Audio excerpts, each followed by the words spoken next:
Hello, I'm Alexis, and I'll be doing my presentation for Elements and Principles for the photography project.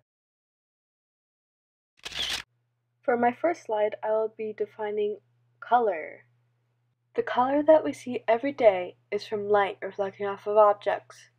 Some of the main characteristics of color is the hue or name of the color, or its intensity, how bright or dull it is. The photograph that I took is an example of color from the uniformity of only having one or two colors, the orange and the yellow, and the brightness of the yellow as it from the edges as it goes into the center where it gets duller. This picture suggests that on the outside the object or picture is very bright and vibrant, but as you go deeper into it, it becomes duller and darker and has more meaning and mystery to it. For my second slide, I'll be defining texture. Texture is defined as a surface quality that can be seen or felt. Textures can be soft, hard, rough, smooth. The only thing about textures is that if you look at a sheet of paper or a drawing, the picture or object may look really rough, but if you actually felt the paper, it would be very soft and smooth. The picture I took is an example of texture from the shapes and rock and impressions that were put upon the fossil that over time were combined to make this rock that had so many different things that made it have this really rough appearance and texture. My third slide is on contrast. Contrast shows the differences in two different sections of a drawing or picture. So, like in this picture, for example, the outside edges and a little bit of the inside of the tree is very black and no color at all.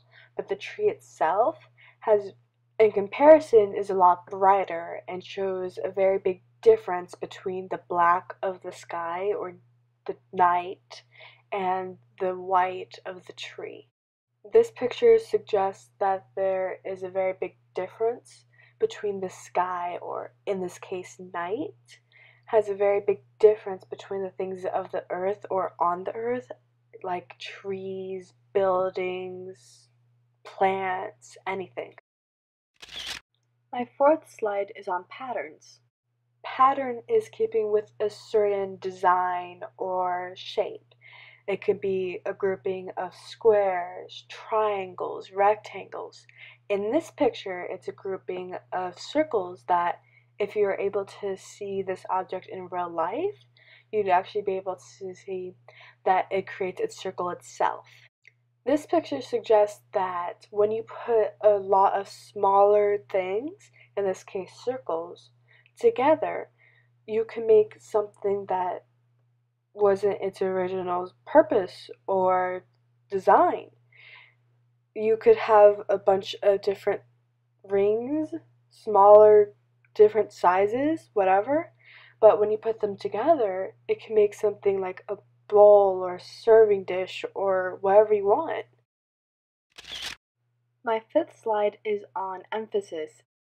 Emphasis is giving an area within the design more attention because that area wants to be noticed more or demands it and is seen as more important than the rest of the picture.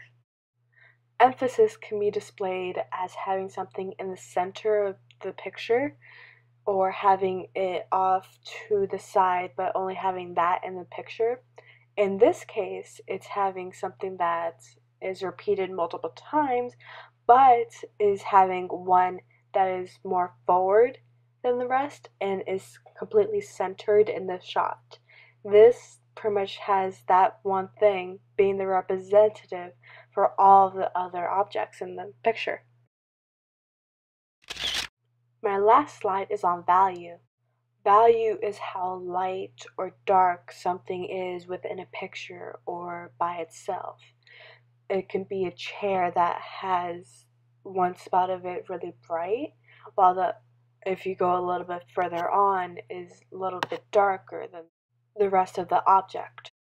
This picture is an example of value, from the brightness of the lights to the darkness of the chair and all the different values in between.